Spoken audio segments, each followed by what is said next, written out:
because I think at the end of the conversation, it's certainly in my mind, it's left me with a massive amount more things that you would now want to explore, delve into, consider than certainly what I had in my mind when we started the conversation.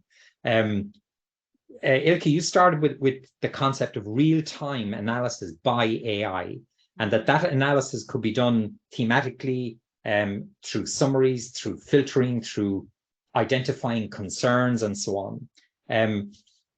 We talked then about the possibility of AI being able to support the engagement of significantly bigger numbers, 50, 80, 100, 150 people, where it can keep track of considerably more data than the normal human participant or facilitator.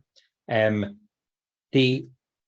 suppose what that leads to, and Jim, I think you picked this one up, was the idea that maybe our whole concept of what it means to meet needs to shift.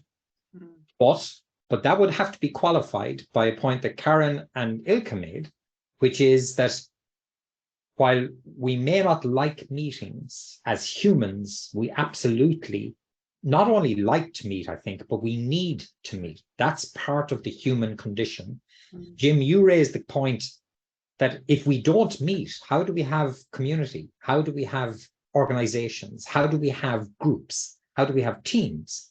So the picture emerging from our conversation is that AI has this possibility to act as a fly on the wall. I think I introduced the phrase fly on the wall.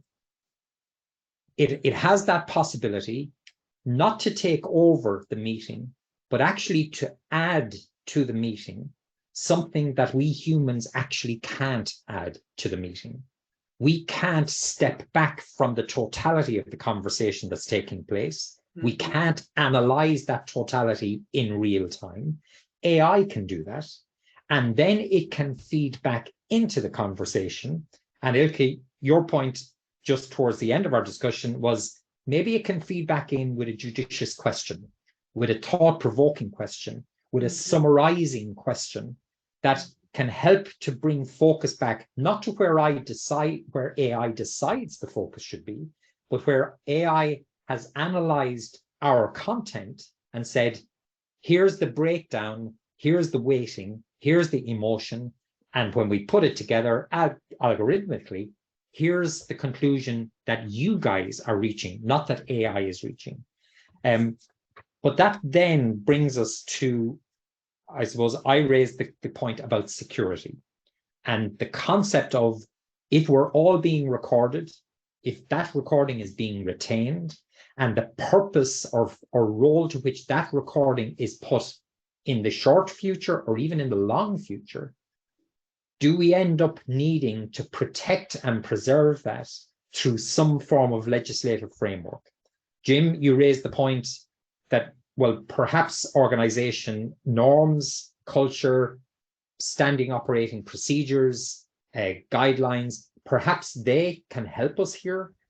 But it also begs the question that if people use AI output nefariously, then does it expose people to the point where they stop contributing themselves or of themselves out of concern that they may be misrepresented at a later date because that recording is there? And Ilke, you made the point that transcripts of the recordings are even more risky because they're now searchable. And so there's a big question there that we've touched on, but we haven't explored or we haven't bottomed it out. The overall conclusion that I'm drawing from our conversation so far is actually AI won't make meetings obsolete because we're humans, we're going to continue meeting. However, AI has a very strong possibility of completely transforming what we mean by meetings. And we all might just need to go back to the drawing board to say, well, what do we want meetings to be in light of the fact that we have this ear fly on the wall who can do so much more that we can't? And then we can ask ourselves, okay, how might we change our meetings in order to make maximum use of this all listening fly on the wall?